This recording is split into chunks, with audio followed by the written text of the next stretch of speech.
Well, hello everybody. I think today is May 29th, Tuesday, May 29th, and I'm starting to put together another series of clips on what's happening in the garden here. It'll be at least 10 days, I think, before I finish this and upload it, but I wanted to show you what I'm up to anyway. We are finally getting some warm, sunny weather. It's close to noon now, or after 11 o'clock anyway in the morning, and getting very hot in here. But I want to finish one more bed before noontime. The one that you can see there on the far left, I just added 6 of those sacks of composted cow manure and 1 of the Miracle-Gro organic soil for raised beds. Only 1 of those, just because the lower end, far end to the right there, was very low in soil for some reason. I don't know what I did last year that lowered the level there in that area so much, but I added a bag there along with a couple of bags of the manure, and then altogether, as I say, 6 bags of manure, and I have worked it in. It's very dry in here. Nothing's been planted or watered yet. The tall green plant that you see there, I guess, that's tarragon, French tarragon, and it's been getting used quite a bit this spring for omelette aux fines herbes en français there, the French fine herb omelette. Traditionally has French tarragon, chives, and parsley. Well, I have some Asian chives that are down at the back of the next row, and lots of this, but I don't have any parsley yet. I ordered my seedlings for parsley from Richters, and got notification yesterday that they have shipped, so they'll be here in a day or two. This next bed I want to show you is amazing, isn't it? Now that looks like it's all weeds. I just did a bit of thinning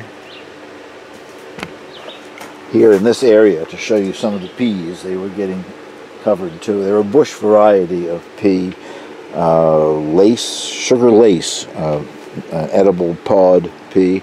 No blossoms or anything yet, and they're planted in 2 areas outside, and there's no blossoms out there either.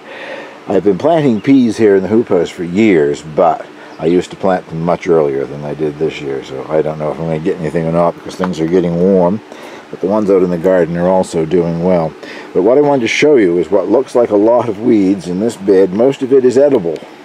The large leafed plant is an Asian green that I grew last year for the first time.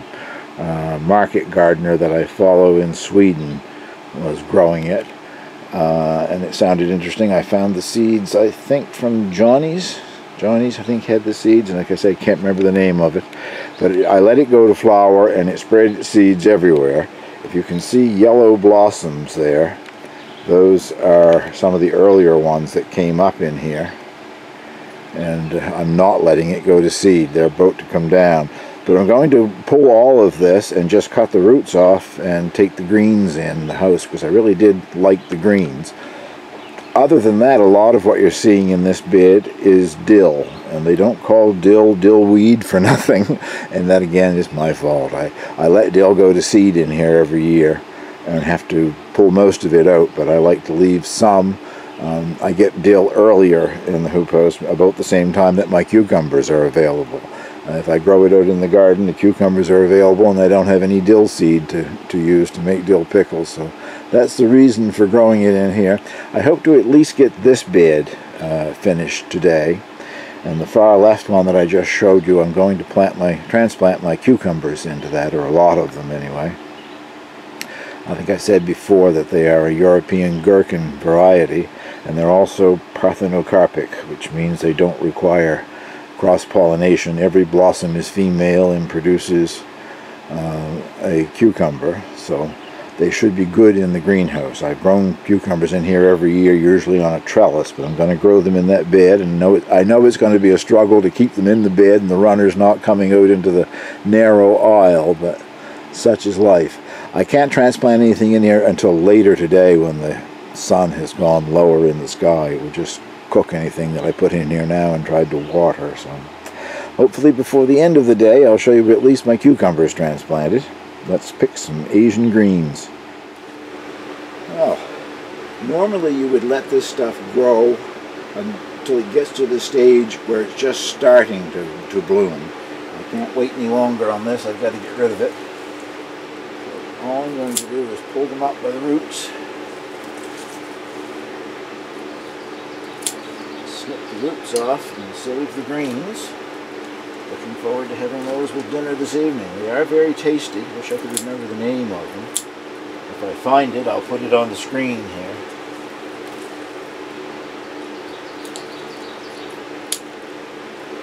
Well, I will show you what I get in my basket when I'm finished. Well, that's not bad. Enough for a nice quantity of greens anyway. And I found one Ruby Streaks mustard plant growing up in amongst it, so I'll add that for a little kick. Hope I had that so you could see it. Let's get back now and see if I can't get the rest of the weeds and mess out of that particular bed. What is it about only mad dogs and Englishmen go out in the noonday sun? Wow, has that ever been hot in here? And Angel is not a mad dog. She looks at me like I'm crazy, and she goes out and lays down in the shade outside of the hoop house here and cools off. Well, the second bed is complete. As you can see, I left some dill along the side there, and there's lots of dill in with those peas, if they're showing at all. I want that to grow up, so I'll be able to use it. I put 6 bags of the composted cow manure, which is 15 kg a bag, or 33 pounds a bag. And then on top of that, I put 3 bags of the Miracle Grow compost. And I think there's like 45 liters in each one of the Miracle Grow bags, but it's spread out nicely to cover that top area. No experience of growing with it yet, but I must say I'm very impressed with the looks of the product. I thought it would probably be one of these things that's mostly peat moss. I find very little peat moss in it. It's a lovely dark compost. Let's hope it has the nutrients in it that it's supposed to have. I'm undecided whether or not to do the stoat garden method in here or not with the straw, but I'm leaning towards doing it. It would help with the watering, I think. I have to hand water in here, well, daily in July and August. The last several years we have no rain at all in July and August, so every day is sunny and warm. It's wonderful unless you're on your own well, in which case it's not so good. I have to ration the water. So I hand water, watering each plant. And I think with a good mulch of straw, probably would only have to do that once or twice a week. So I'm thinking that's what I'm going to do. If you watched my last video, I was iffy on whether or not I was getting my truck. Well, I got the truck and I love the thing. It's a Toyota Tacoma limited edition, which means it's the top of the line. Brag, brag. I went to the top of the line just for Angel because it has leather seats. The other models don't have leather seats, and it's impossible to get Angel's hair vacuumed off of fabric seats. It sticks to it. So with the leather, it's going to be much easier to clean up, and also much easier for me to get the products that I need for my garden here. I'm going to go tomorrow, I think, and pick up more straw and some other things that I need. So there is everything ready. I am taking the rest of the day off until at least this evening when things cool down, because it has been as hot as probably the Sahara in here for the last hour.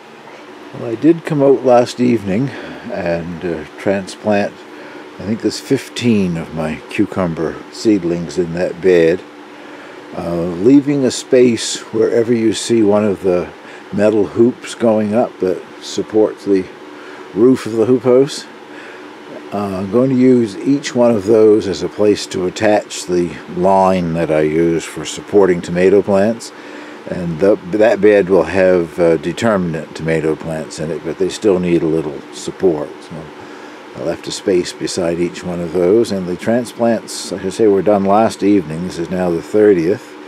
And they transplanted very well. But then they have been growing in here, so there isn't any shock as far as the heat or the light is concerned. So, but they seem to have picked right up.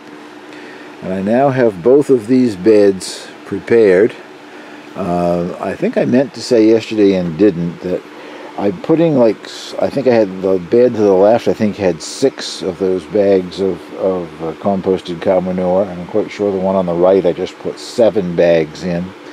But they'll have mostly peppers and tomatoes growing in them, and each time I prepare a hole for a pepper or a tomato plant, I always add lots more of composted manure. It's something that both of them really appreciate, and with tomatoes in particular, as much compost as you can get. It prevents blossom end rot. It has a lot of calcium in it, and that's what causes blossom end rot, is a shortage of calcium.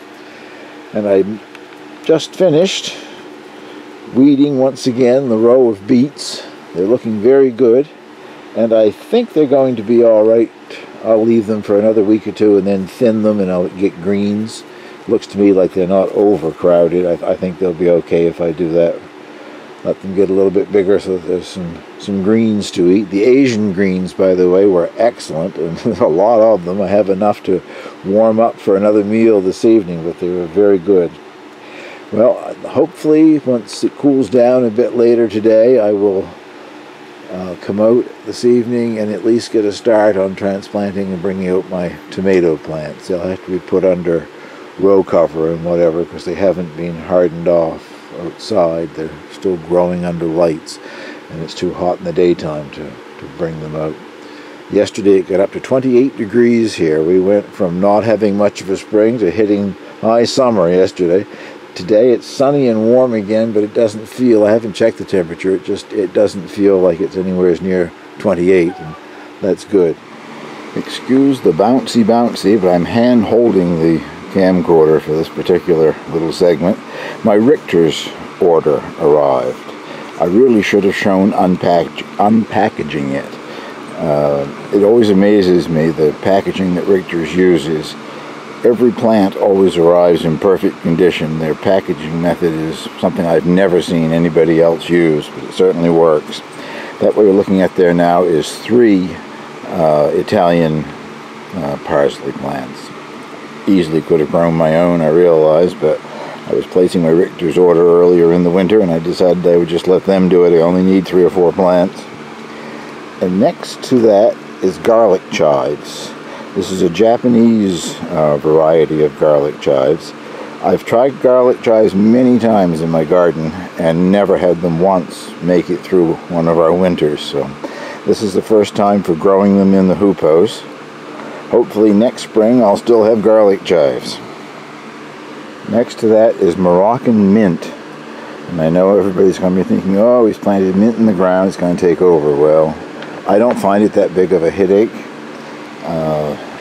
You can see the larger leaves back there on that plant. Smaller leaves are sage, and the large leaves are apple mint. And yes, it does. It pops up everywhere, but I just pull it out where I don't want it. I don't find it to be that much of a problem. And the Moroccan mint, I've always wanted to make my own Moroccan tea. I've only been to Morocco once, and that was just for an overnight visit. I was traveling in southern Spain with a group of friends, and some of us took the fast cat ferry across the Strait of Gibraltar to Morocco and stayed one night and had a tour and that sort of thing, a little tour. But one of the things I remember is the tea. I love their tea. The tag from Richters even gives the recipe for making it. You make green tea first, and then you boil it and add sugar. And after it has come to a boil, you add a lot of the Moroccan mint and let it steep for a few minutes before you pour it. I just loved what I had 2 or 3 times in restaurants while I was over there, so hopefully my own will be that good. And this is Angelica. Sometimes it's candied and whatever. It has a unique flavor. I had that once outside and it grew very well. The problem with Angelica is it is not a true perennial. It may grow for several years for you, but if you let it ever bloom, that's it. It dies. Sometimes it doesn't bloom for 2 or 3 years, and if you cut the blossom buds off of it, you might be successful in getting it to live longer, but not necessarily. It's a short-lived plant. Next to that is Bloody Dock, which the description on the tag says you can use it as a salad green. Well, I ate one leaf and don't think it would be going in my salad. I just don't like bitter things. Radicchio is bitter and people use it in salads too. This is kind of bitter. I'll try it cooked and see what I think of it cooked as a green, but it's a pretty plant anyway, so I'm glad to have it. And last but not least is a foxglove. Digitalis lantana? Yeah, lantana, I think. Anyway, it's a species foxglove, the one that the digoxin, the heart medication, is made from. I'm hoping it's a true perennial. Most foxgloves are biennial at most. They grow one year, bloom the next, and die. But I have them all through my garden because they also throw lots of seeds around. I do have one variety that is a true perennial. It's a yellow foxglove. It also spreads, but the clumps will last for many years, so we will see whether this particular one makes it through the winter in here. Now I want to give you an overview of the hoopos so I can show you what I have done lately, and before I put down the straw. I think you can see at least part of each of the beds. Over a 2-day period, I got my tomatoes transplanted out here. In this bed here, those are all the San Marzano, Italian plum tomato, and they're up on their strings. The strings might be invisible because it's that clear fishing line. And then in either of the side beds, over here and over here, I have planted 4, I think, in each bed of the determinate varieties that I'm growing. The names of which won't come to me right now. I'll have to put them on the screen, I guess. And last night I brought out my pepper plants, and I have 2 varieties of sweet pepper and the Thai chilies and the espelets. I just put 1 Thai chili and 1 espelet in. One of the varieties of sweet pepper is called Dough Hill, and the other one, the name also escapes me. I'll put that on the screen as well. But now what I'm going to do is mulch everything with straw. I got a couple of more bales of straw yesterday, and I really think I'm going to use it in here. Just the straw I don't think will ever break down in here and become compost because it doesn't get rained on, but it should help retain the moisture and not have to water so often. And you can still see there, I guess, my squash seedlings haven't gone out yet, and the corn hasn't gone out yet, but it's getting warmer every day. They're going to have to come out of here and go in the garden soon. Well, about 1 bale and 1/4 of a bale of straw later, that's what it looks like. I didn't put anything around the beets. Don't think they're, well, go over this way a bit further, I guess. I left them alone. I think I may put some around them, but I'm going to wait until after I've thinned them. I can have a better idea of what I'm doing, I guess. So let's hope that this is the right thing to do. Makes it easier to see the plants anyway. It's June 4th. We're looking at the red flowering chestnut in bloom. Looking at it across the top of my black currants here, which are, well, I guess they're pretty well finished bloom. They've set a lot of fruit. But I just wanted to show you the red flowering horse chestnut. It makes it easier to explain my next little clip here. As I say, June 4th, and I'm now putting together the final clips today and give me a chance to edit this video and get it up for the weekend. This is the 4-foot square beds that I've covered with straw for my attempt at the Ruth Stout method of gardening. The back one on the right hand side there has got my rhubarb in it. The 4 rhubarb plants that I grew from seed, all supposed to be a variety called Victoria. Strange thing is, I have a couple with red-stemmed rhubarb and a couple that so far are just showing green-stemmed rhubarb. But that's not what I stopped here to talk about. I have just planted out my squash seedlings, Sweet Mama, the buttercup type squash, a bush or semi-vining squash, and the red curry or Hokkaido pumpkin, whichever you prefer to call it. I put 4 of those in and 8 of the Sweet Mama. But before I planted them, I was fluffing up the straw and turning some of the straw over where it had started to grow its grain seeds, whatever the grain is that it's made out of. And up out of this closest bed to the right came 5 or 6 very large bumblebees. I didn't get stung. And you might just seen one fly in front of the camera there then, but I'm next to that chestnut tree that I just showed you, and all day long it's full of bumblebees. It's loaded in blossoms this year. I don't know if they were just spent the night in the hay or if they're planning on making a nest down under the hay or what's going on, but lots of pollinators available anyway. This is about the last bed, I guess, that I have left that still has wooden sides on it and has one of those trellises going up the back, even though those peas in the back row there, if you can see them. Where am I going here? I guess you can see them. They don't require a trellis. They're a bush variety. But what I planted in here last fall was another variety of soft-neck garlic. My last attempt, I think, at soft-neck garlic. Blended in with the peas back there. There's half a dozen or so that came up. They're in front of the peas, actually. And in the lower corner here, I don't know if you can see it or not, there's a couple more. There was probably 30 cloves of garlic put in there last fall. And out of it all, I've probably got 8 or so that came up. I grew a different variety of soft neck the winter before, and it came up. That wasn't a problem with it, and it grew decent sized heads. I've certainly seen bigger heads, but problem with it, it didn't store at all. Within 2 or 3 months it was rotting on me, so I will not be planting any more soft neck garlic, and I have used the space where there should have been garlic. That's where I've planted my yellow crookneck squash, summer squash called Delta. So there are 4 of those plants in there were just put in this morning. If you watched an earlier video, I showed this round raised bed that I bought this winter. Put the soil out of one of those 4-foot square beds into it, and I just added a whole sack of composted cow manure. And it has 6, I guess, broccoli plants. Quite small seedlings were put in there this morning. The variety is Gypsy. And last but not least, to stop by my strawberry patch here. What you're looking at there is one of the 5 seedlings of strawberries that I managed to start from seed. And I didn't think I would get anything. They're an ever-bearing variety. If I was going to get anything at all, I thought I probably won't get any until later in the summer or the fall. That one's in bloom. There's another one that's almost in bloom.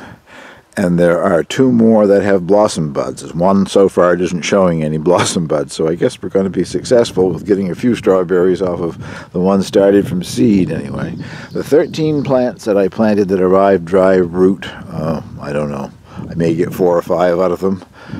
They're not looking too good. There are some of them that are starting to go, but a lot of it. I didn't think it looked too good when I planted it, and I guess I was right. If I can swing here just a second, show you. Almost out of battery, I guess, but those are my alpines, and they've been in bloom ever since I planted them, and there are some small green ones on there as well. Well, thank you very much for watching. That concludes this little trip around the garden.